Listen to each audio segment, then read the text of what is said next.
I took an off. I took, time.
Hello, hello. Am I audible?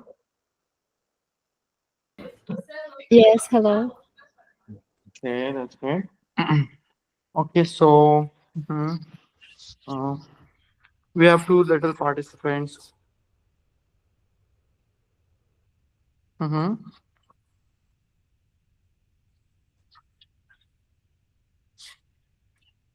Dr. Satarov. Is he joining? Hello, Dr. Satarov. Are you here? Yes, we are here. Okay, that's great. Mm-hmm. Okay, so let's start our session today. Okay.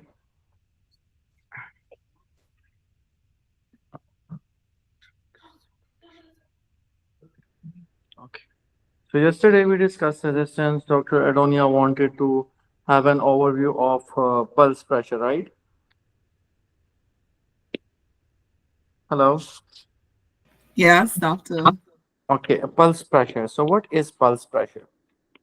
We discussed that pulse pressure is basically the difference between systolic blood pressure minus diastolic blood pressure.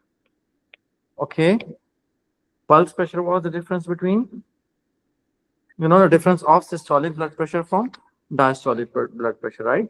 So we know what is systolic blood pressure. The blood pressure during systole is your systolic blood pressure. The pressure of the blood during diastole is your diastolic blood pressure, right? So we have certain conditions in which our pulse pressure rises.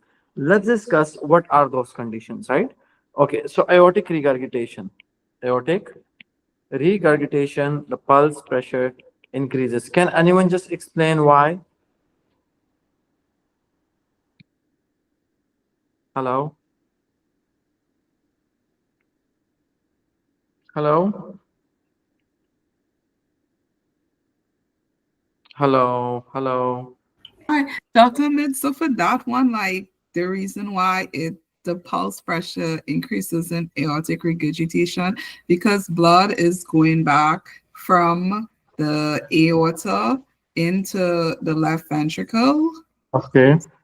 But then after that, I don't know how to explain the rest. Okay. So as blood is moving back during diastole into left ventricle, it means that the end diastolic volume would rise because the extra blood is coming from the aorta into your left ventricle. Am I right? Yes, yes, yes. So here during the diastole, the blood is moving back. So what do you think? What happens to diastolic blood pressure if the blood is moving back? If the blood is moving back from aorta, what happens to the diastolic blood pressure in aorta? Decreases? Decreases. Why? Because the blood is moving back. That's great. But as the blood move here, the end diastolic volume increases. So as the end diastolic volume increases, according to Frank-Starling mechanism, what would happen? The stroke volume would increase. The systolic blood pressure would increase.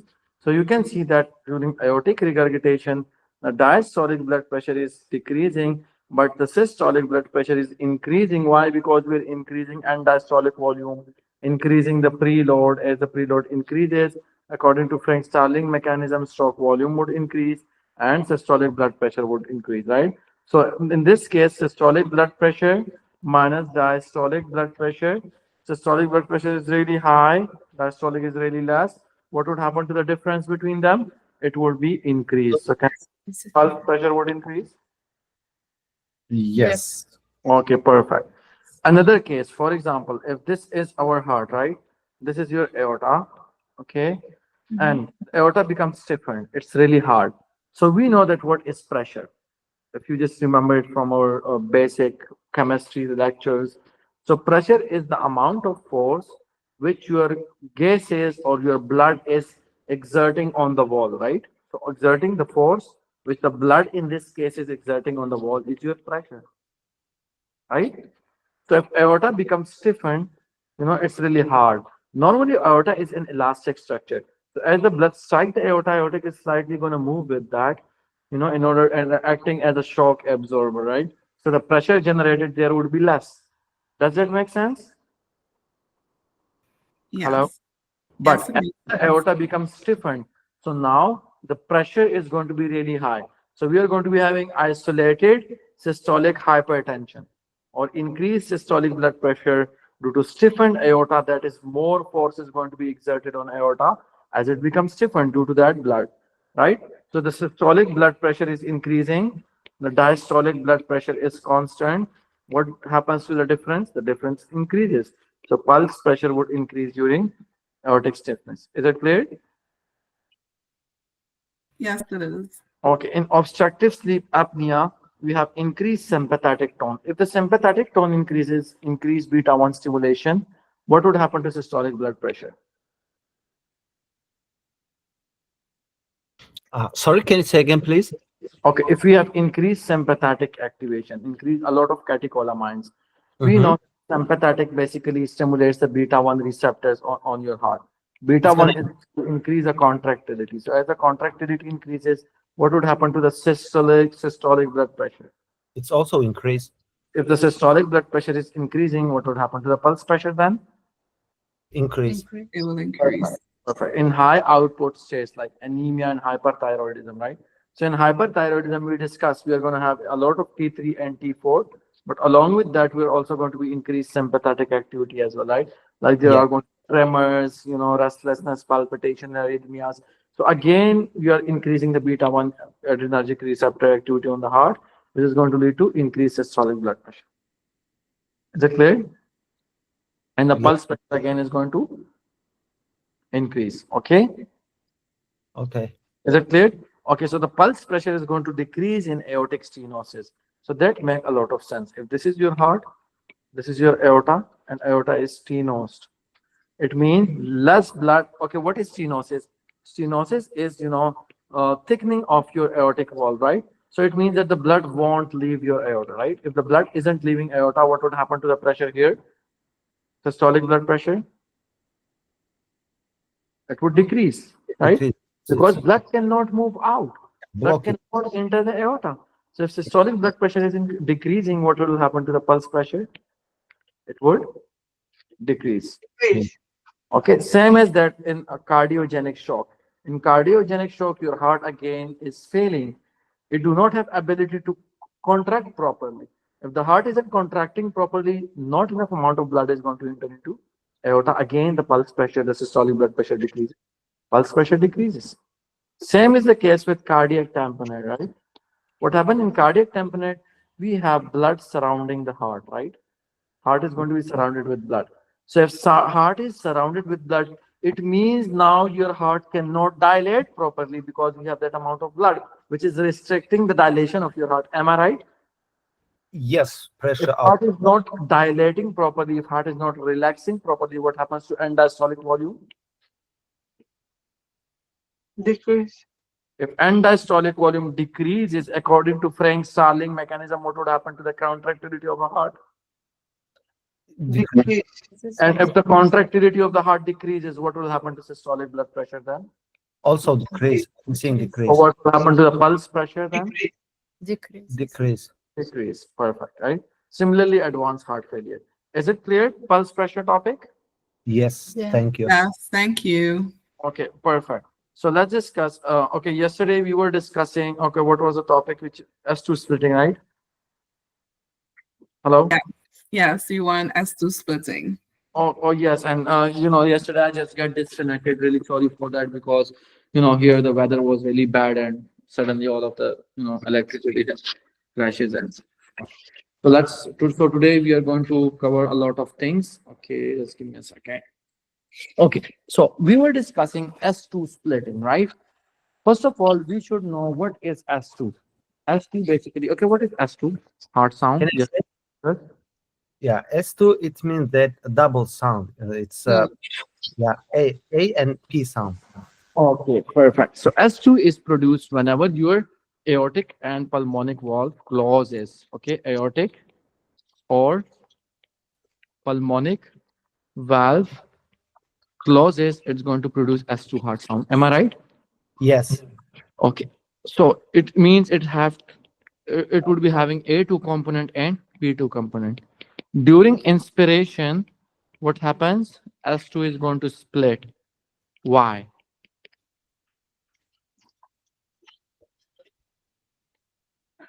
Sorry.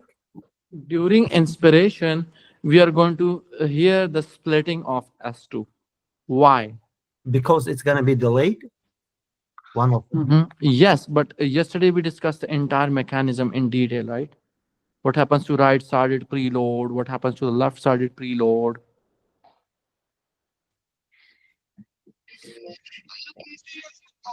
Yes, I think you guys aren't revising or what? Yes, let me just pick someone. Dr. Helen is going to tell us.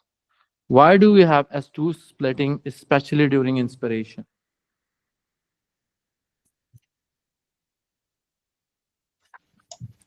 Dr. Helen, are you here?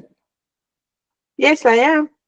So my question is that why are we going to hear S2 heart sound splitting during inspiration? That I'm not sure. Okay. So we discussed during inspiration, if this is your thoracic cavity, what happens? We are increasing the size of thoracic cavity. So the pressure here would decrease. Am I right? And you are filling the lungs with the blood. Remember? During inspiration, right? Yes. Okay. So if the pressure is decreasing here, it means it's going to be more, impacting your right side since it's a low pressure system. So if the pressure is, decreasing here, it means that your heart is going to accept a lot of blood, right? Your heart is going to accept a lot of blood. Am I right? So the right sided preload would increase. Am I right? Yes. Okay, while the left-sided preload is going to decrease. Why? Because during inspiration, we are expanding our lungs. Lungs are filling, a lot with blood. So a lot of blood is staying in the lungs. So less blood is entering into the left heart, right? So in that case, if the right-sided preload is increasing during inspiration, so what happens? It would take a longer period of time for this pulmonic valve to close, right? And the aortic would close soon, right? Because we have less blood is going to pass through this aortic valve. Am I right? Yes. Delay P2. Yeah, so we are going to hear A2 first and then P2, P2.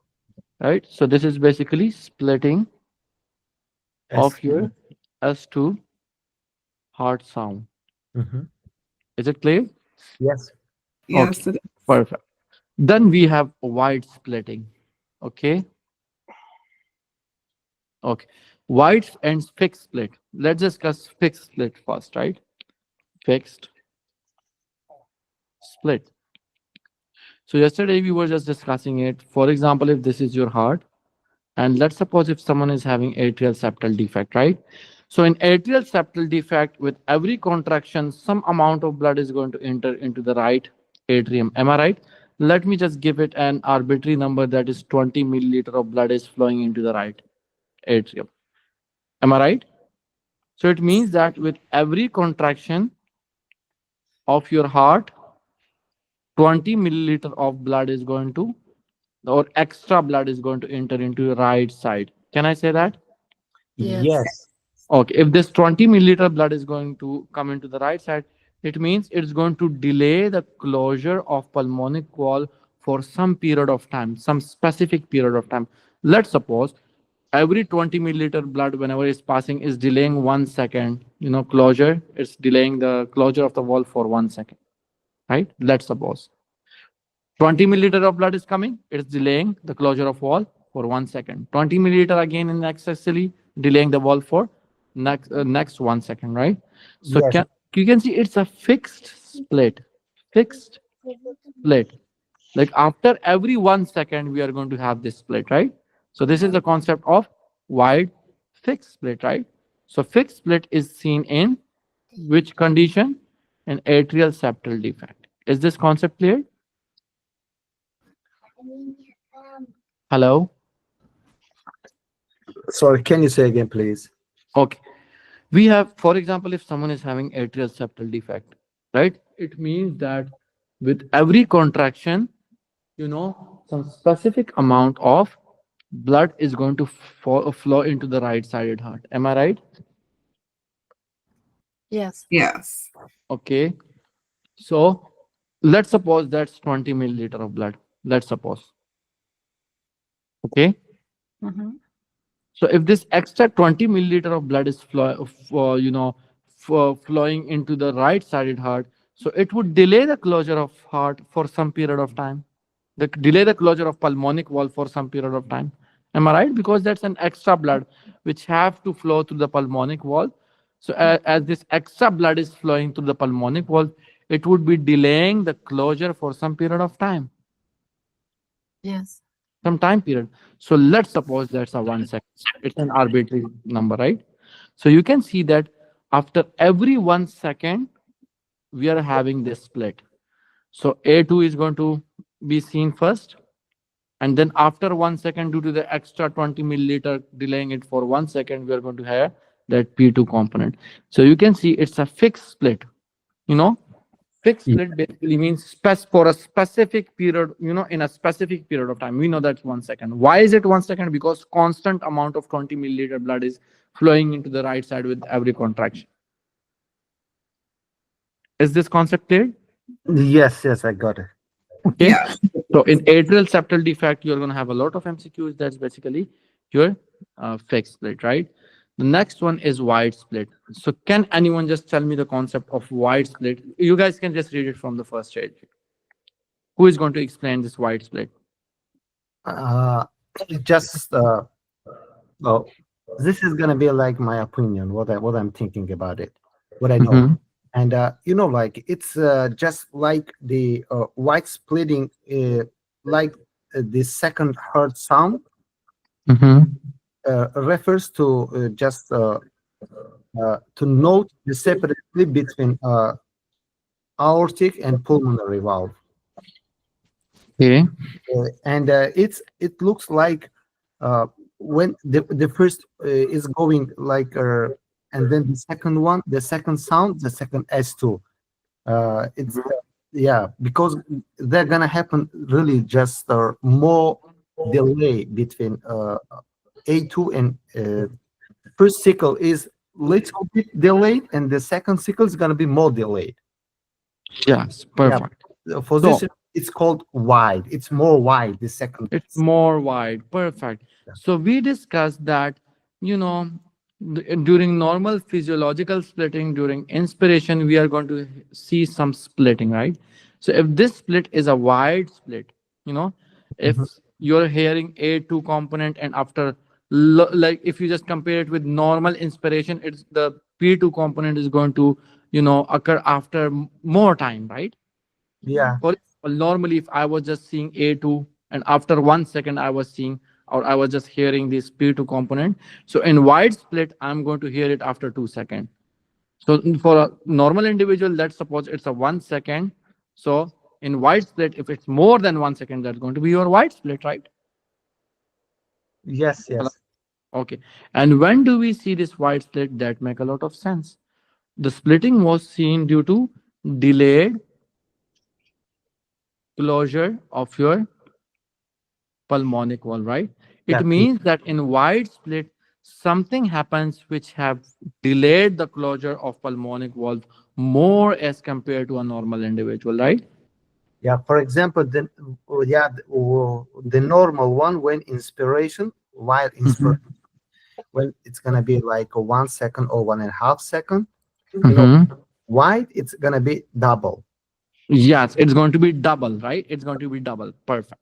Right? So we know that any condition which lead to delay closure of pulmonic valve for more than a normal individual. For example, if we have pulmonic stenosis, Yeah, and hypertension also.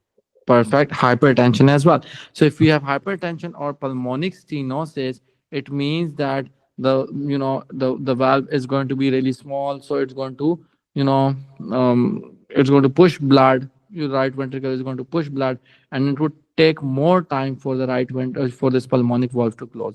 Similarly, right bundle branch block, right? So if this is your heart, we know that the right heart basically receive its electrical supply that's supposed from your right bundle branch. If the right bundle branch is blocked, it means that it would just take some more time for the right ventricle to contract. So right ventricle emptying is going to be delayed, right? Is it gonna be like weaken right ventricle? Yes. So Okay, listen. If the right ventricle is not able to push blood into the pulmonic valve, again the closure is going to be delayed, right? Yeah. Because for the closure of pulmonic valve, we need the blood to, move out of this valve, move through this valve. Then the valve is going to be closed.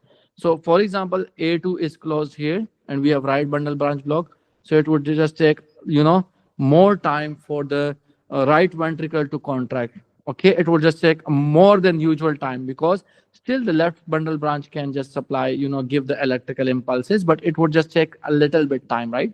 So Right. aortic closed, but pulmonic, but right ventricle contraction is delayed. After some time, right ventricle contracts, it pushes the blood and then pulmonic valve closed. So you can see it was a big delay between A2 and P2 component. So it was a wide split. Mm-hmm. Does it make sense? Yes, yes, yes. Right side heart failure. Yes. Or right bundle branch block, not heart failure. Okay. Right bundle. Bundle branch block. So right bundle branch block basically supplies the, okay, when did the heart contract? The heart contract once it receives electrical impulses. After it receives electrical impulses, then your heart muscles are going to contract, right? Yeah. Impulse. Yes. So if the impulse is delayed, it means the contraction would be delayed. Okay. Okay, thank you. Yes. If the impulses are delayed due to right bundle branch block, it means that the contraction is going to be delayed. If the contraction is delayed, it means it would just take more time for the blood to push or to move out through this valve, and it would take more time for the closure of pulmonic valve. So we are going to be having wide split. So Is the it clear? split, so the split is more of the pulmonary type. Yes. So Okay. in pulmonary stenosis, or in case of right bundle branch block, we are going to be having wide split. Split. Okay. Okay. Okay. So this paradoxical splitting, it's your homework, right? Paradoxical splitting. It's really simple, right? It's really simple. But you have to think on it, and tomorrow we are going to discuss this. Okay. So it's your homework. Since you know the concept, you have to think about it, right? You have to think whatever first aid and make sense out of that. Okay. So paradoxical splitting, tomorrow I'm going to ask you that. Okay.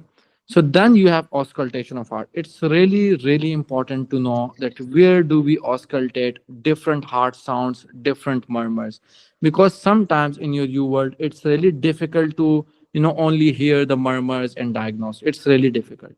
But if you know the area of auscultation, it's going to tell you what murmur is it. Simple. Okay. Okay. So let's discuss different areas. So can you guys just please open your first aid book and the picture? Auscultation of heart. Yes, yes. Okay, perfect. So the first area is area A. You can see the area is basically your aortic area. So you Yeah. can see it's basically on the right side, second intercostal space, right? Yeah. Right side, Second. second intercostal space. Which Mhm. murmurs are we going to hear here? Auscultate here, aortic stenosis. If we have aortic stenosis, aortic wall sclerosis, that murmur is going to be heard at the aortic area. Yeah, top lobe. Is it clear? Yes. Yeah. Then we have P, the pulmonic area. Left So in side. pulmonic area, we are going to hear the murmur, which is due to pulmonic stenosis, and it's going to be left Yeah. second intercostal. Really important. Mhm. Right? Left second intercostal. So in the UWorld MCQ, if they're just telling you, we just heard a murmur at the left second intercostal, what do you think? So you should be thinking anything is, something is wrong with your pulmonic valve, right? It can be due to pulmonic stenosis. It can also be due to atrial septal defect as well, right? So the atrial septal defect murmur is also going to be auscultated here in the pulmonic area, right? Okay. Okay. Okay. So the atrial septal defect murmur in pulmonic area. Okay, so and the flow murmur. Okay, when is the murmur produced? I remember, right? So whenever we have abnormal flow of blood in the heart, that's going to be called as murmur, right? It's going to produce a sound. And when is this sound produced? Whenever this abnormal flow of blood strike the surface of your heart wall, that's going to produce a murmur. Okay, Okay, Mhm. yeah, is it clear? yes. Okay, perfect. Then you have your the M, that is the mitral, right? So mitral area, any kind of problem in the mitral valve is going to be hard at apex of your heart, right? What is apex? Yes, It's the end. mid Yeah, mid clavicular line, mid fifth clavicle line. Yeah, fifth intercostal. intercostal, right? So if we have either mitral regurgitation, if we have mitral valve prolapse, if you have mitral stenosis, that's going to be hard at apex. That's all. Or mid clavicular fifth intercostal, right? Yeah. The tricuspid area is really important, right? So the Yeah. tricuspid is going to be hard at the left third intercostal, right? Third or fourth intercostal. Yes, 1 inch. Yeah, 1 inch Okay, 1 inch from the from house. the sternum, right? Yeah, From then sternum and Left, third left. or fourth Oh, left left intercostal. intercostal, right? yeah. Here we are going to, auscultate the murmur of tricuspid, right? So it's going to be a hollow systolic murmur whenever it's a regurgitant murmur. Ventricular septal defect murmur is also going to be hard here, right? Is it clear? Is it on Yes. certain force or it's on force? It's on, sorry. Is it so okay, sorry. No, I get confused. I got it. Okay. All right. That's great. Okay, so let's discuss some manures which are really important and really high yield, right? So the first manure is Valsalva. Do you know what is Valsalva?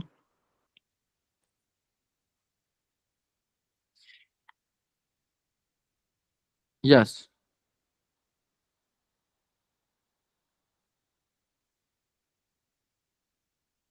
Hello, hello, hello. Are you guys with me? Sorry, can you say again? What is Valsalva manure? Ah, Valsalva manure. One sec. It's oh my god. It's like the breathing techniques that involve just forcefully. Uh, Okay. Expiration against closed glottis. So, Okay. Yes, against closed glottis, if you are just applying a lot of pressure, for example, and it can be done really simple. If I just take a syringe, right, and I just tell an individual to blow into that closed syringe, right? So Yeah. making a lot of pressure in your thorax is your Valsalva manure, right? mhm. If I'm just making a lot of pressure, just pushing into my thorax, right, in the thoracic cavity. So we Yes. have two phases: the strain phase and the release phase. Okay, so what is strain phase? In strain phase, I'm just okay, I have a syringe. Okay, let me just show you a video of it. I think that would be then really simple for you guys. Okay. No.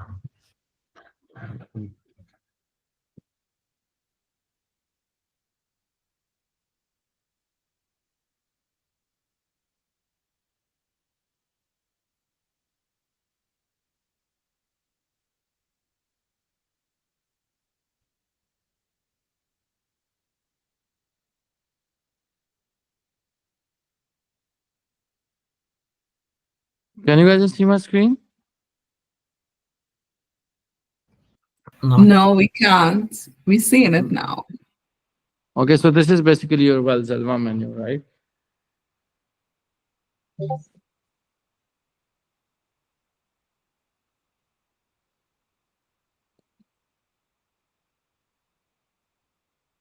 As this guy is blowing into a syringe, it means he's making a lot of pressure in his chest cavity or thoracic cavity, right?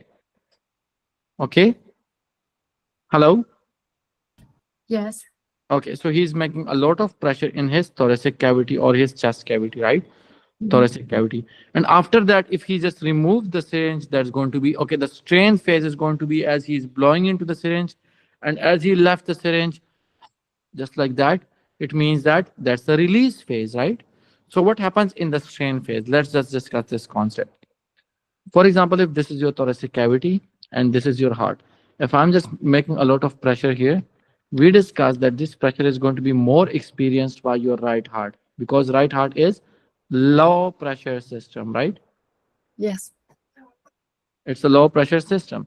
And the left heart is your high pressure system, right? So in the Right. low pressure system, if I'm just making a lot of pressure here, it means that I'm just making a lot of pressure here in the right atrium as well. It means that now the right atrium won't accept the blood. It means that the preload of your right atrium decreases. Can I say that? Hello?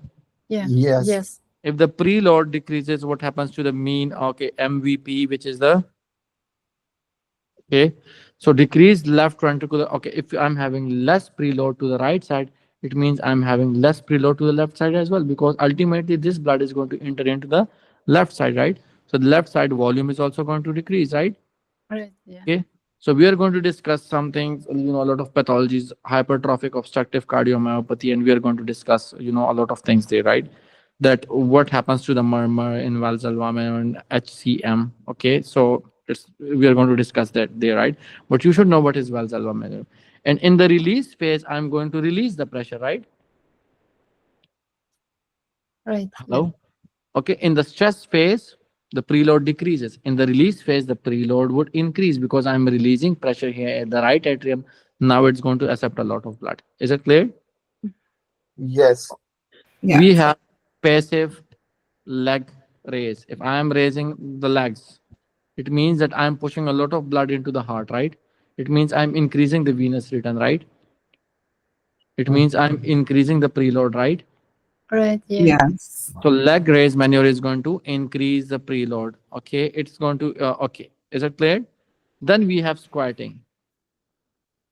If we are squatting, we are doing two things. We are increasing the preload because as we are sitting, a lot of blood is going to enter into the heart. But at the same time, we are increasing the afterload as well, right? So during squatting, we are increasing both the preload and afterload. During hand grip maneuver, we are only increasing the afterload, right? Okay. And during inspiration, we discussed that increase preload to the right heart and decrease preload to the left heart. We discussed that. Did you guys remember? Did you guys remember? Yes. We discussed that during S2 splitting. If we are inspiring, we are just making less pressure in the thoracic cavity. More blood is going to flow into the right side, but less blood is going to flow into the left side. Why? Because a lot of blood is now present in the lungs. Is that clear? Yes, it is. Left-sided preload decreases while right-sided preload increases. Let's discuss our next topic. Okay, so today we are going to finish off the entire physiology, and we are also going to start pathology, right? Okay, so the physiology portion is considered to be tough, but I think you guys are now, you guys should be comfortable with that. So what's your U-word progress? Are you guys practicing your U-word MCQs? Not yet. I'm waiting. Okay. Okay. So you should just start practicing your U-word MCQs, the physiology portion, and the anatomy and embryology. And it's all about thinking. You have to think, right? So here I'm just trying to make you think, critical thinking, right? So if you get any question wrong, just read the explanation. You would know that what's wrong and what's not. Okay. So let's discuss aortic stenosis. What is aortic stenosis?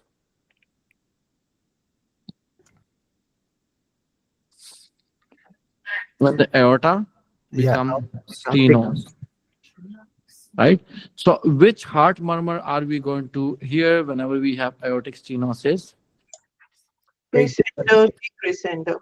Crescendo, decrescendo. That is, whenever we have stenosis, it would be really hard for the blood to flow here. So a lot of pressure, crescendo, and then the pressure is going to drop. So crescendo and decrescendo. Crescendo and decrescendo. Okay. So this is going to be the murmur which we'll be hearing in or auscultating in aortic stenosis. In which area are we going to auscultate it? Yes, aortic area is where? Second, right side, Right side, second. intercostal. Is it clear? Okay. Okay. So as we have aortic stenosis, it means less blood is going to pass through this stenosed valve. Am I right? Yes, yes. It means less blood is also going to enter into the brain as well. Can we have syncope in this case? Yes. Which is less blood into the. Okay. So if we have aortic stenosis, what happens to the afterload?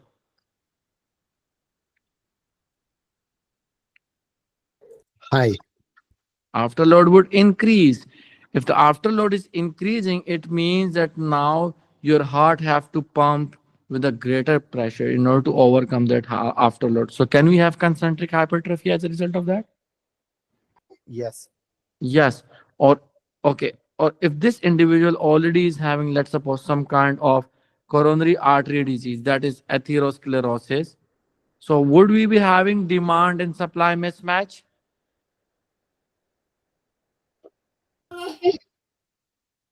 Hello?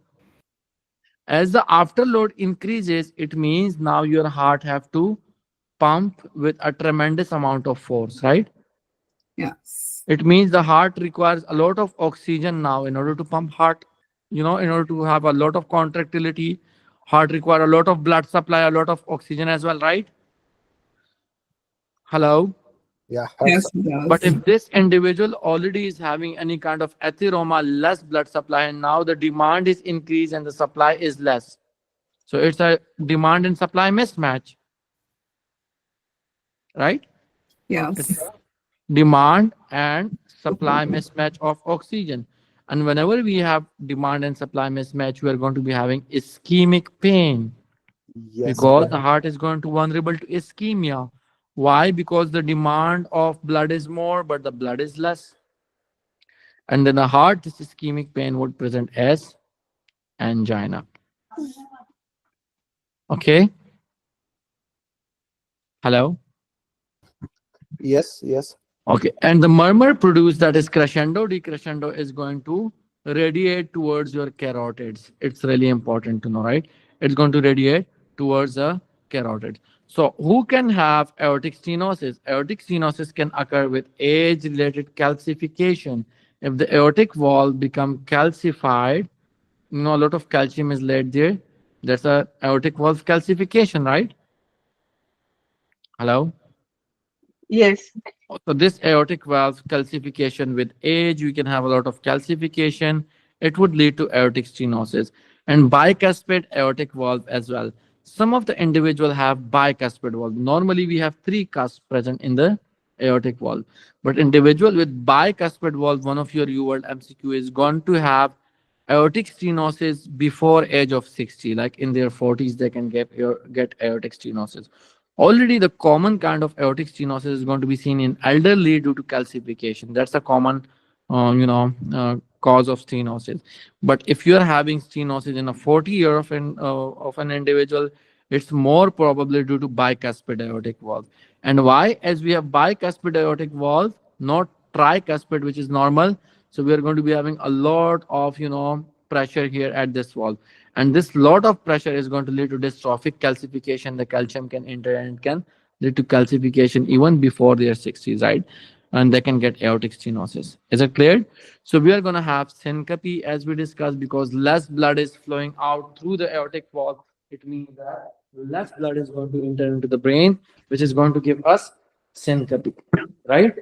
We can have angina, that is, demand and supply mismatch, because the afterload is increasing, and as a result of that, we have demand and supply mismatch, ischemic pain.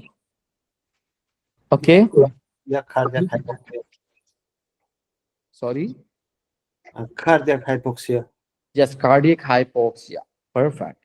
Okay, we can also have something called, we can also have dyspnea. Why? This is your heart, your aorta gets stenosed, Why did we? Why can we have dyspnea? Difficulty breathing.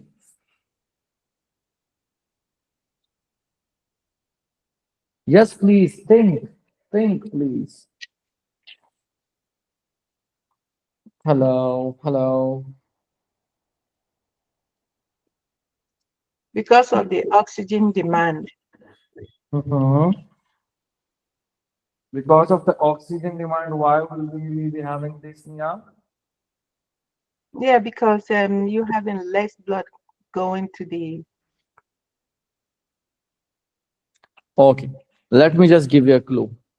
If we have stenosis, blood cannot flow. Blood would stay here in the left ventricle, right? Yeah. And blood would back up. Can I say that blood would back up in the left ventricle? Yes, Blood would back up in the left atrium as well.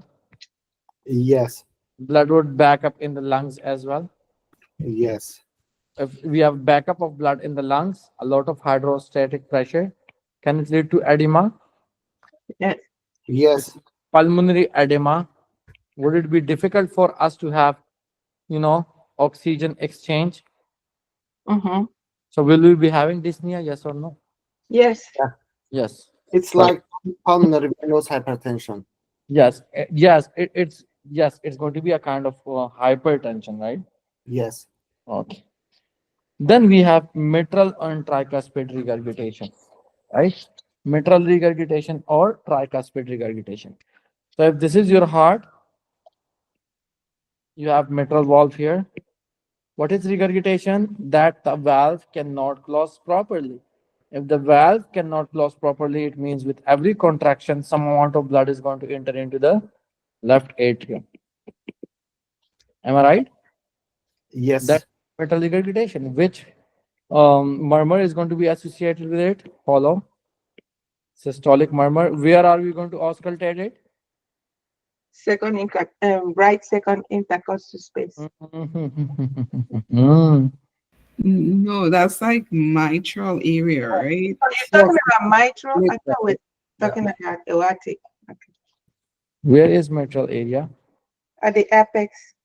At the apex. That is mid clavicular line, fifth intercostal. Yes. Right there, we are going to have this mitral area. Okay, so you should be remembering we have mitral area. That's an apex. That's apex. Okay, so hollow systolic, high pitch blowing is going to be seen here, right? And this murmur is going to auscultate towards the axilla, right? So in the question stem, whenever they're saying we have a murmur which is auscultated towards your carotid, what's most probably the murmur?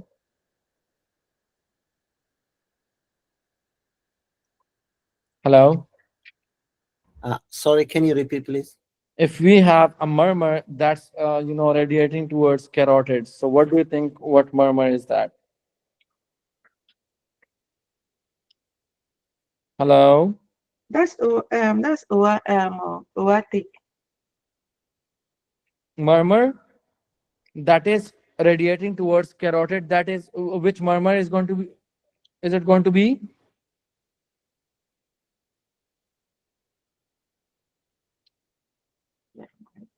The aortic, the one that we just did, aortic stenosis. Aortic stenosis. The murmur which is going to auscultate or you radiate towards axilla, which murmur is it going to be? That one is the mitral. Mitral. Perfect. Mitral regurgitation, right? Okay. So you can see here that why the students are leaving the session. Hello. Yes, Dr. Ahmed. I think Internet. it's not good today, right? No, Internet. it is good. I'm learning. I Okay. don't know why they're leaving. I have no idea. A lot of people are having internet problem. Okay. It's dumb. Okay. So we were discussing. Okay, if you have any problem, just stop me. I'm going to repeat it, but please don't leave the session. Okay, I'm begging you, please. Okay. Okay. So we were discussing mitral regurgitation. It's going to auscultate towards axilla. So what can lead to mitral regurgitation? That's really interesting, right? So for example, if this is your mitral valve, we discussed that the mitral valve have chordae tendina, right? Which is going to attach to the papillary muscles, right? Right? Yes. Yeah. For example, if by any chance this, let's suppose we have papillary muscle ischemia, or we have a heart failure, ischemic heart failure, which leads to, ischemia of this papillary muscle, right? So it means that we cannot hold this mitral cusp, right? Mitral valve cusp. It means that it's going to lead to regurgitation. Is it clear? So like we have studied these cusps of mitral valve in order to be at proper place. If I just cut this communication, so with every systole it's going to enter. That's a mitral valve prolapse. I'm going to discuss that, right? But you can just imagine if we have problem with these papillary muscles or with any kind of chorda tendini, the blood during every systole is going to flow back into the left atrium, right? Which is going to be your mitral regurgitation, Yeah. right? It's going to be your mitral regurgitation. Okay. For example, if we have dilation of heart, dilated cardiomyopathy, if the heart get dilated, now these cusps are going to be farther away from one another, right? So they cannot close properly. Am I right? Yes. Hello. It's going to lead to regurgitation. If they cannot close properly, that's a regurgitant murmur, regurgitation whenever the valve isn't closing properly. Am I right? Hello. Yes. Perfect. So can I say that during dilation of heart, dilated cardiomyopathy, anything leading to dilation would lead to improper closure of the valve. If the heart valves aren't getting properly closed with one another, it's going to lead to regurgitation or regurgitant murmur. Am I right? Yes. Yes. Perfect. Okay. In rheumatic fever, we'll be discussing. Whenever we have rheumatic fever, that's going to be asked due to Staphylococcus aureus. We have some antibodies. So in acute phases, you have acute phase and you have chronic phase, right? Or you have, adults, or you have elderly people. In adults, rheumatic fever is always going to cause aortic or mitral, especially regurgitation. But once it get into the chronic period, it would lead to mitral stenosis. That's really important to remember. We are going to discuss rheumatic fever in detail in our pathology section. Is it clear? Yeah. Yes. Okay. So for that, we have to use a permanent pacemaker, right? Whenever we have, right? Okay. So we have tricuspid regurgitation as well. Okay. So mitral and infective endocarditis as well. For example, if the endocardium is getting infected, so a lot of bacteria, for example, is growing on this valve. So if the valve on the upper surface is having a lot of bacterial overload or a lot of bacterial vegetation, so it's really hard for the valve to close. So in every kind of endocarditis, we are going to hear regurgitant murmur. As they are sitting on the surface of wall, it would be really difficult for the valve to close. If it's difficult for the valve to close, that's going to be regurgitation, or regurgitant murmur is going to be seen. Is it clear? Yes. Perfect. Then we have mitral valve prolapse. Let's discuss mitral valve prolapse. Okay. So if this is your heart, this is your mitral valve. We discussed mitral valve is tethered by chordae tendini to the papillary muscles. Chordae tendini to the papillary muscles. Am I right? Yes. Okay. Okay. Sometimes we can have degeneration of these chordae tendini. For example, in Marfan syndrome. Marfan syndrome is really important. What is Marfan syndrome? Let me make it really easy for you. So we have some collagen present in every connective tissues, right? So this chordae tendini are basically connective tissues, right? So they have a lot of collagen, right?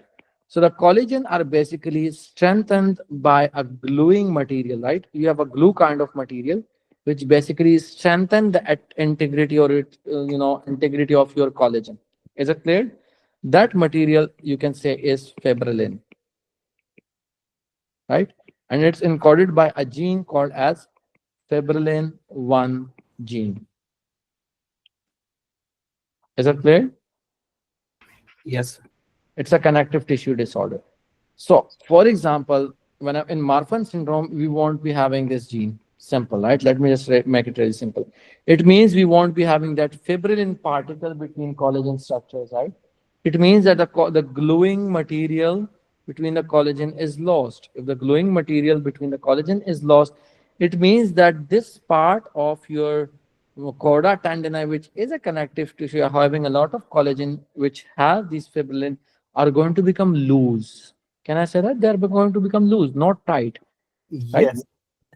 So, for example, if this part become loose, right? Okay. So, like priorly, it was flexible part, it was a tight part, it was really tight. But due to loss of that gluing particles, it's going to become loose. So, with every contraction, you know, as the blood is moving with contraction, it's going to push this cusp back into the left atrium, which is known as prolapse. Mitral valve is prolapsing into the left atrium. It's moving back into the left atrium. It's moving back into the left atrium. It's prolapsing back into the left atrium. Does that make sense? Yes. Yes. So as it is moving back, so suddenly this loose part is going to become tight, right? Mhm. As it is moving back, it's going to stop at certain point, which is going to lead to tightening of this chorda tendini. And that tightening of chorda tendini is going to create a sound, which is known as click, right? So it's going to be a mid systolic click. When is the mid systolic click produced?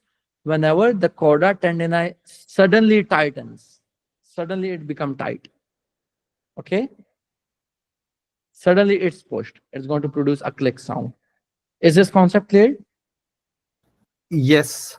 This is one of your U-World MCQ. They're going to ask you that in mitral regurgitation, we have mid-systolic click. What leads to that click sound? It's the sudden tightening of your chorda tendini, right? Okay. Hello? It is. Yes, it is. Yes. Okay, so we are going to be having late crescendo murmur in this. It's going to be a crescendo murmur with mid-systolic click.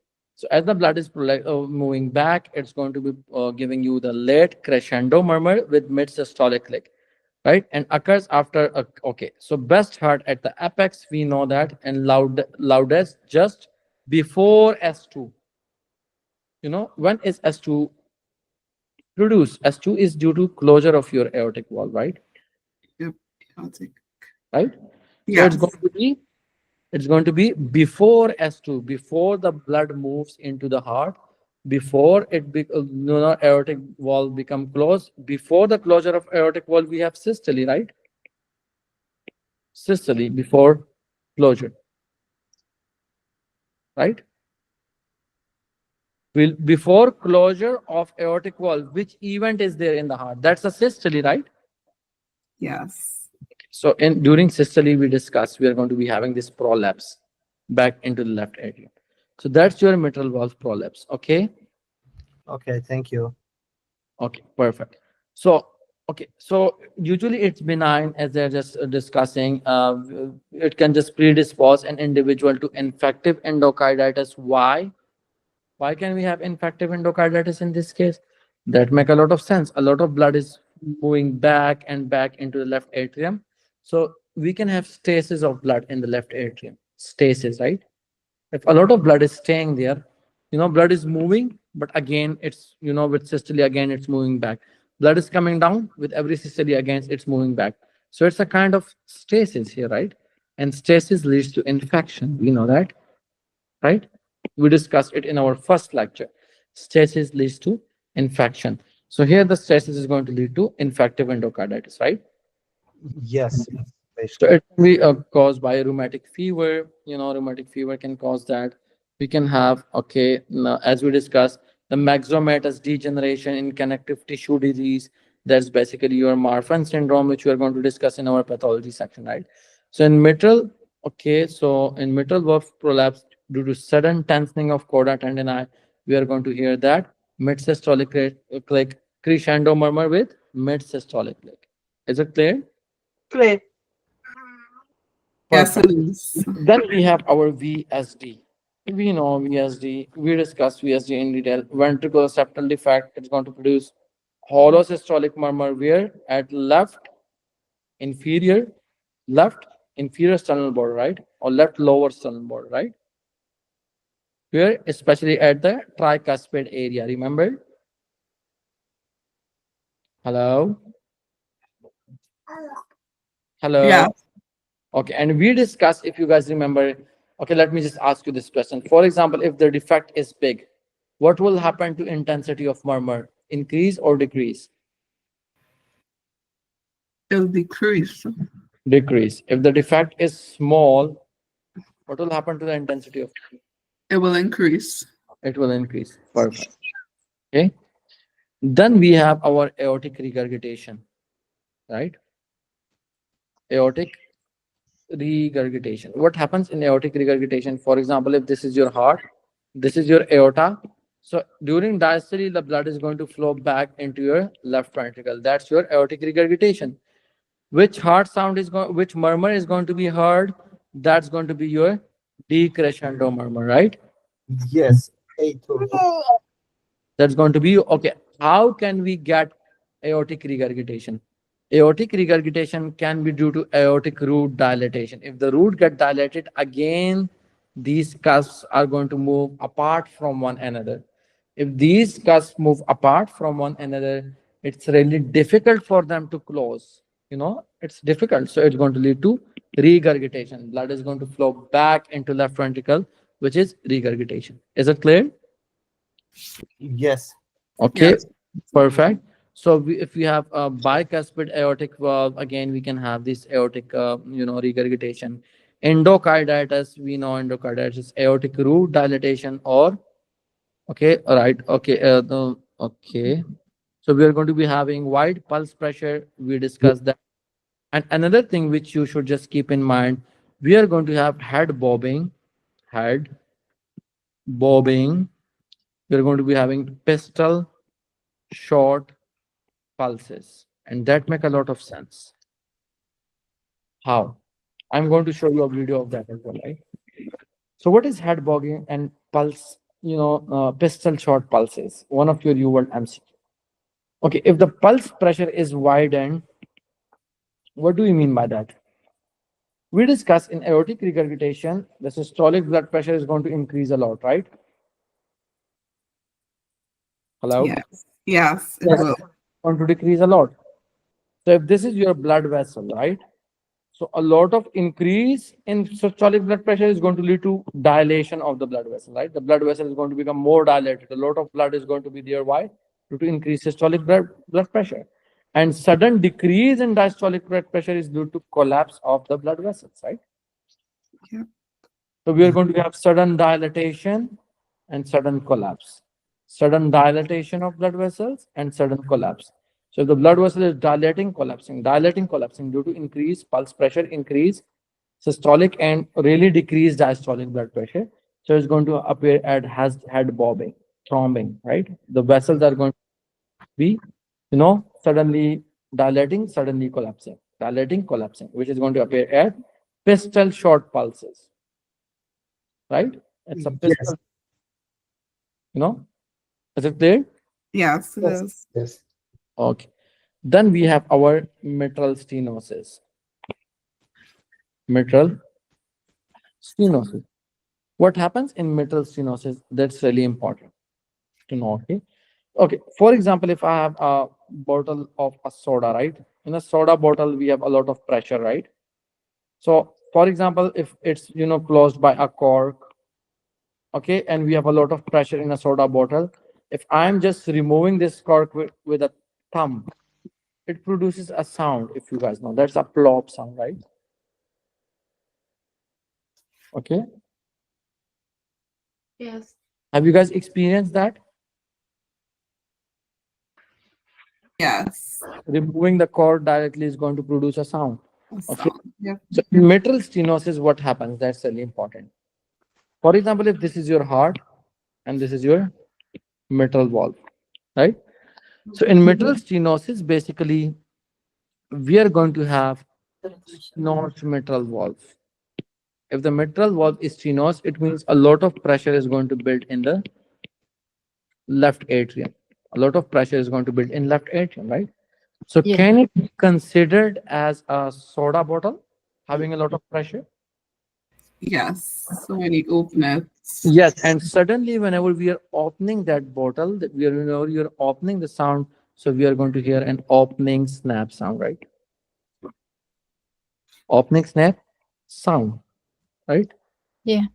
It's like same as that of you're opening a soda bottle with a lot of pressure inside it. Removing the cork is going to make a, you know, opening snap sound, right?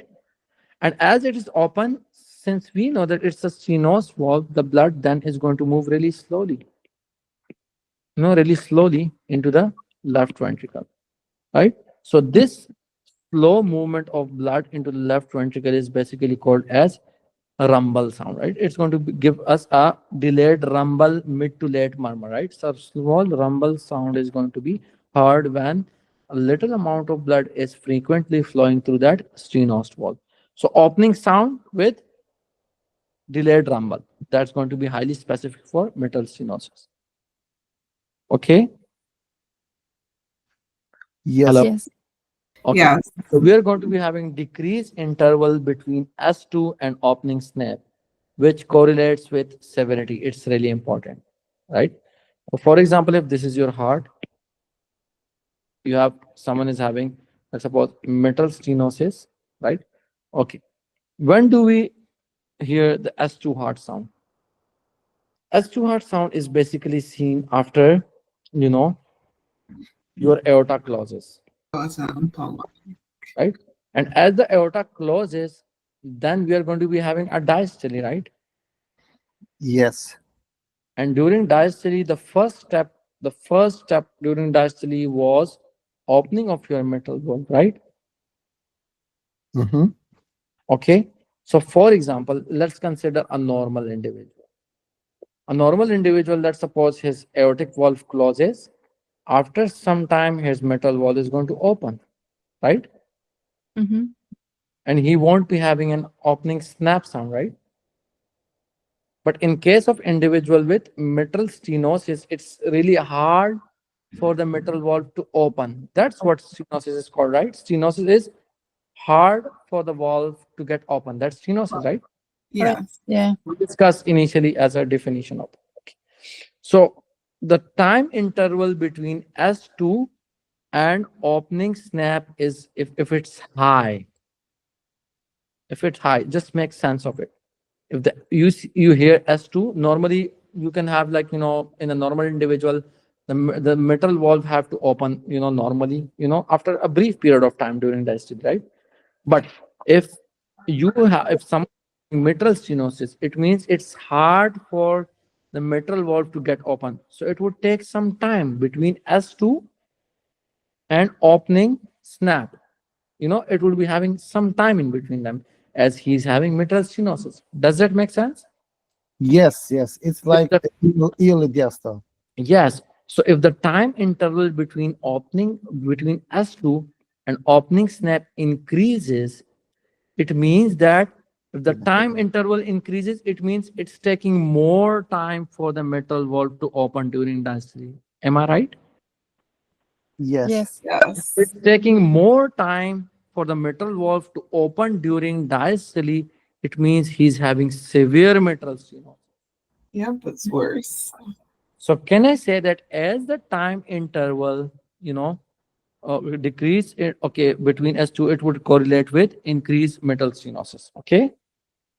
Mm-hmm. Okay. So if the time interval, decreases, okay, here they have marked decrease, it's going to tell us about the severity of your mitral stenosis. Okay. Yes.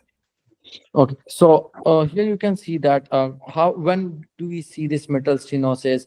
We know that in the chronic phases of rheumatic fever, we were basically seeing this mitral stenosis. In the early phases, it's going to be, regurgitation, but in the chronic phase, it's going to be the what? It's going to be stenosis. Okay. Similarly, in atrial fibrillation, we discuss if the if the if the left atrium cannot properly contract, that's in atrial fibrillation we were seeing, right? If you have a lot of ectopic foci, your left atrium is going to become confused, it won't contract. So if it won't contract, again we have a lot of stasis of blood, the metal of isn't opening, so that's also going to be seen, right? And we have a lot of dilatation of the left atrium. If the left atrium get dilated, it can impinge the surrounding structure, giving you dysphagia and Ortner syndrome. Is it clear? Yes. Okay, right. So the last one which we are going to discuss is patent ductus arteriosus. That's really simple, right? So what is PDA? We discussed that we have your heart, we have pulmonary artery, and we have aorta. In between pulmonary artery and aorta, we have this ductus arteriosus, Mm-hmm. right? So we have this ductus arteriosus in between the aorta and pulmonary artery, right? We discussed that after the birth, it have to close. But if it do not closes after the birth, the blood is going to move back. Yeah. Right? And it's going to give us a murmur. That's going to be a machinery like murmur, continuous murmur. You're going to hear this murmur both during systole and during diastole. Okay, machine like murmur, right? That's really important to know. Okay, and it's often associated with congenital rubella or prematurity, right? So this Yes. is all about our murmurs. Let's discuss our next topic, that is myocardial action potential. So it's really simple, right? Okay, so we have two kind of I would say tissues or muscles, or two different types of tissues, I would say, in the heart, right? So we have myocardial tissue, right? Your heart is made up of myocardial cells, and we have nodal tissues, right? Mhm. Right, like for example the SA node, the AV node, right? So we have two different types of tissues in the heart, the myocardial and the nodal tissue, right? Both of them have different ways of getting pulse through them, right? Or getting action potential, right? So let's discuss about our myocardium first, right? So if you guys remember, first of all, we have a negative membrane potential, right? And okay, in every kind of cell, first of all, we have a negative membrane potential. Then some positive ions are going to flow into the cell. And as these positive ions flow into the cell, they're going to make this potential more positive, right? And suddenly it's going to, hit its threshold. And as it hits the threshold, it's going to begin its, action potential. That's a normal thing present in every cell, right? So in myocardial action potential, the resting membrane is going to be minus 85, right? Some positive charges are going to flow into the cell, and it's going to hit the threshold. As it has the threshold, the action potential is going to be generated, right? So this action potential is going to be due to which ions? Your Sodium. sodium ions, right? So this is the phase 0. It's basically your phase 0, which is due to sodium ion, right? So as the sodium ion get into the as they get into the cell, so then your potassium ion or K plus channel is going to get open, and K plus are going to move out, right? So if the potassium ions are going moving out, so it means that again the action potential is going to come down, right? But in case of heart, what happens, as these potassium ions just move out for a brief period of time, a lot of calcium is going to move in, right? So if positive are moving out and positive are moving in at the same time, so we are going to be having that plateau phase, right? Okay, so for this brief period of time in which the K plus were moving out, that's your phase 1, right? Which is due to K plus moving out of the cell. Really important one of your UWorld MCQ. Is it clear? Yes. Yes. Yes. Okay. Then we are going to be having the plateau phase. What happens in plateau phase? K plus are moving out, and at the same time, calcium plus 2 are moving in. That's a plateau two, right? It's a phase 2. Okay. And as the time passes, the calcium channels are going to close. So as the calcium channel get closes, still the potassium are going to be open. So the potassium ions are now going to be moving out of the cell. So as the potassium are moving out of the cell, the action potential will drop down, right? Which is due to, this is going to be your phase 3, which is, K plus moving out of your cells. Okay. And then again, it would just reach your normal baseline, which was basically your phase 4. Is it clear? So this is the entire action potential of a Yes. myocardial cell. So I'm going to compare it with ECG, right? But before doing that, let's have an overview, right? So we have minus 85 action potential, right? Minus 85. Your sodium ions are going to move into the cell. It's going to make it more positive. Action potential, phase 0, sodium ions. For a brief period of time, the potassium channels are going to get opened. Potassium are going to move out of the cell. As potassium are moving out of the cell, so it's going to be, you can see that it's coming down like that, right? But at that time, the calcium channels are going to get open. So potassium moving out, calcium moving in, it's going to make a plateau, a constant phase, right? A plateau phase. Is it clear? It's going to make a plateau phase. Yes, it is. Okay. So during this plateau phase, it's a phase 2, which is due to, moving out your potassium and, moving in your calcium, right? After that, the calcium channels would close and only the potassium are going to move out, which is going to lead to repolarization, right? Repolarization. And phase 3, K plus moving out, right? So let's just compare it with ECG. It's really important, right? ECG. Okay. So in ECG, if you remember, we have our P wave, then we have our QRS, and we have our T wave, right? Yes. Okay. Little U. Yes, perfect. So, okay, so this was your P wave. When do we get P wave? Whenever we have contraction of our atria. Atrium. Okay, so once we have contraction of our atria, it's going to be our P wave. When do we get QRS? Whenever we have, okay, once we have QRS, after that we'll be having ventricular contraction, right?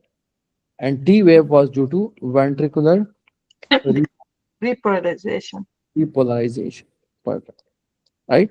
So for example, if this is your heart, this is your SA node. The SA node is first of all going to fire. And as the SA node fire, it's going to send impulses into the atria, right? Okay, and then the atria is going to contract. After that, these impulses are going to pass through your AV node. Mhm. From the AV node, bundle of his into the ventricle, right? Yeah. Mhm. So remember, as these impulses are moving through the AV node, we are going to be having delay of impulses in AV node. Why? To give the ventricle, to give the atria or ventricle time to contract or something. To contract, not to contract, to relax. To relax. I'm sorry. So Relax. we're basically delaying these impulses here in the AV node. Why? In order to give time for the diastole, in order to give time for the ventricle to relax, in order to give time for the ventricle to fill with blood. That's why we're having this AV nodal delay, right? Okay, and then the impulses are going to enter into the left ventricle, and then we are going to be having left ventricle contraction. That is, the QRS complex is then going to be seen, right? So SA node firing into the atria, we have P wave. Okay, then we have our PR interval. This is your PR interval, right? So after the, okay, so this PR interval basically show the delay of impulses in your AV node, which is normally present, right? So PR interval shows the delay of impulses in your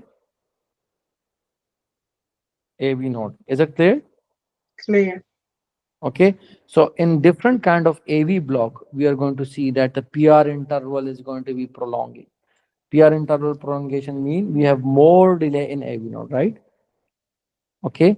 So this is your QRS complex, your QRS, okay, and this is your T, right? So you can see this QT interval. So the QT interval basically have ventricular depolarization plus ventricular repolarization. Am I right? Okay. Am I right? Because the QRS complex is having, ventricular contraction, right? And the T wave is ventricular repolarization. So can I say that this entire QT interval is basically ventricular depolarization, which is contraction, and ventricular repolarization, which is T wave? Yes. Yes. Okay. So that, So I say that the both the ventricular depolarization and repolarization, this is your entire action potential. Can I say that? yes. Because Yes. in action potential, we were having depolarization and repolarization. Repolarization. Right? So it's your QT interval, right? QT interval is going to be your entire action potential. Can I say that? Yes. Perfect. Any drugs which are blocking your K plus channels, right? Mm-hmm. Like class 3 antiarrhythmics blocks your K plus channels.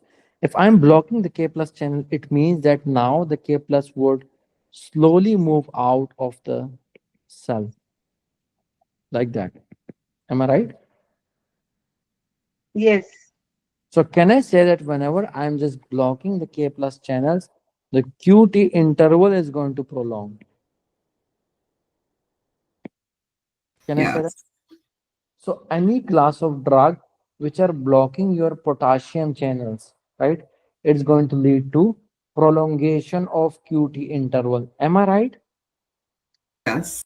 Prolongation of QT interval can lead to a fatal arrhythmia, which is known as Torsades D pointes, Community.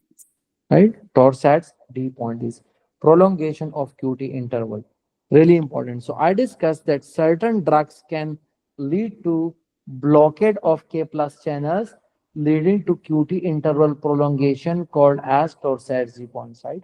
But we can also have some congenital defect or congenital conditions which lead to problematic K plus channels. For example, the Jervell and Lang-Nielsen, which we'll be discussing in our pathology section. So can I say that any drugs which are, disturbing your K plus channels or any congenital condition which are disturbing your K plus channels is going to lead to QT interval prolongation?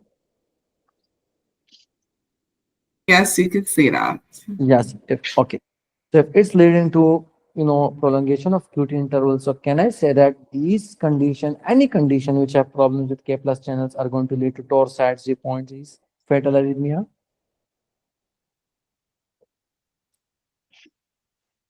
Hello. Yes, it would, right? Because he said once is prolonged that condition because of the potassium is towards the point. Yes. Okay. So this is going to be one of your keyword MCQ. They'll be just asking you that we have a congenital condition, which is going to lead to Torsades Z points. What do you think? Which channel is going to be defective in this condition? So potassium channel. Okay. Is it clear? Yes, it is. Okay. Perfect. So let's just read it from first year, right? So we have phase zero. Phase zero is rapid upstroke or depolarization due to which ions? Due to your sodium ions. Phase one is initial repolarization. Initial repolarization due to which ions? Due to K plus moving out. Then we have phase two, plateau, which is calcium influx, but at the same time potassium is moving out, right? So the calcium is also going to be released from the sarcoplasmic reticulum as well. So if you guys remember, you have ryanodine receptors, which we'll be discussing in our future lectures. Okay, so whenever the calcium enters into the cell, it also releases calcium from the sarcoplasmic reticulum as well, right? Sarcoplasmic reticulum. Okay, so we have phase three. In phase three, we were seeing that the potassium is going to move out. Efflux of potassium from the cell is basically your phase three, right? Then we discussed that we have phase four. So phase four is basically, K plus moving out, that's repolarization, right? So this was all about your cardiac action potential. Okay. Hello. Yes. Okay. So let's continue our session tomorrow. I'm really sorry because I'm, it's really late here. Okay, Can we so say, can we say that look at phase 4 is high um, um, repolarization? Can we say that? sorry, I didn't got. Phase 4 because more potassium is moving out of the cell. That's phase 3. In phase 3, the potassium is going to be moving out. Phase 4 is basically your resting potential. Resting. Okay. Yes. Okay. Yesterday I forgot to mention. Can we just adjust these classes timing? Yes. What time are you looking at, doctor? Yeah, okay. It can be like like at 5 p.m. EST. Oh, What time? Okay. Now it's 6 p.m. Right? Yes, it's 6 p.m. Can we just make it 1 hour before that? mm. So so you want to make it, what time EST you want to make it? 5. 5? That won't work. Well, I don't know about other people, but for me Yeah. that won't work Five, because five is good, yes. That would be hard. because I'll be on work until I will miss most of the classes. Okay. Yeah, that would be hard for some people too. Because people wanted to make the class later. Like majority of the people were saying they wanted to make the class like a little later. Problem is that here you can see this my time. It's 4:35 a.m. in the morning, right? Yeah. I have to, offer my prayer as well. I have to go to masjid, and then I have to sleep. No? Okay. Yeah, I'll be at work at that time. So Okay. if we do it late, what time Can we later? just make it 5:30? 5:30. 5 to the ESC 4:30. Natalia is good anytime, Dr. Ali. Okay. Dr. Amir. Doesn't it? But once it is here tape in the class, I'll be fine because like any earlier won't work for me because of work. So once you're gonna record the lecture, that will work for me and I get it. No, I want to have a live session. Like recorded won't work for me. Yeah, I'll be at work at that time. I'll try to get 6. So if 6 was really 6 is fine. 6 is stretching fine. Okay, okay, one thing. Okay, let me just Are we decide. talking about PM or AM? 6. Did you say PM. 5? Okay. Can we do one thing? Can we just take 1.5 hour session at this time and 40 to 50 hour session at some other time? Can we have 2 sessions? And what In a are we day? looking at? So okay, so I'm really bad at this EST and everything, the time zones. Dr. Victoria, after the marathon session, what's that? That's 10 a.m. right? Mhm. After the marathon section Like is after at the 12 after 11 a.m. EST. like It's 12 11 a.m. a.m. 12 a.m. EST or 1 a.m. 1 p.m. sorry. 6 No, was regular time section 10 a.m. EST. Yes, the marathon Good, session good. is at 10 a.m. right? Right Yes. after 2 hours of 10 a.m. it's like 12 p.m. right? Yeah, but we have URL session.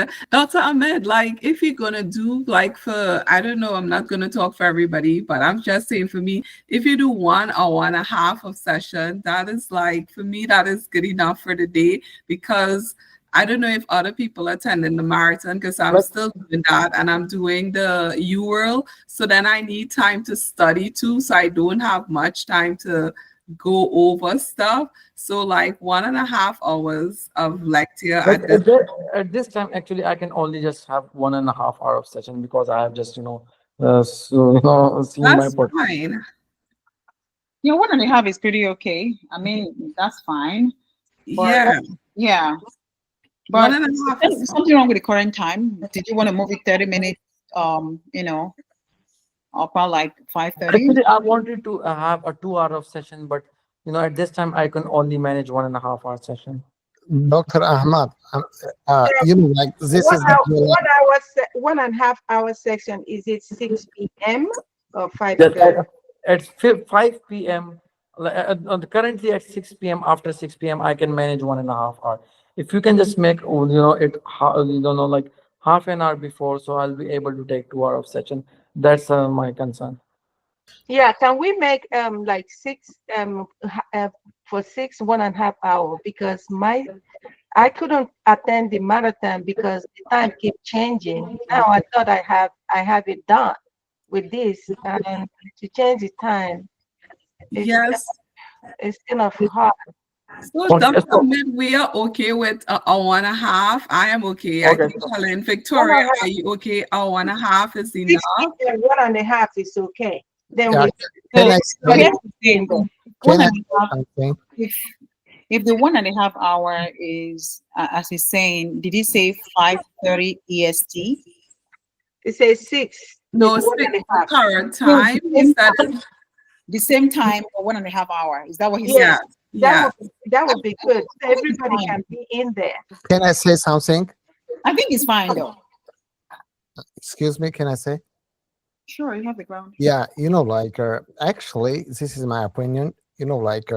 For this, as we are all students right now, and the lecture, if we want to just get, 100%, I think maximum 1.5 hours. Actually, 1 hour is enough, because Yeah. because our brain cannot accept in 2 hours.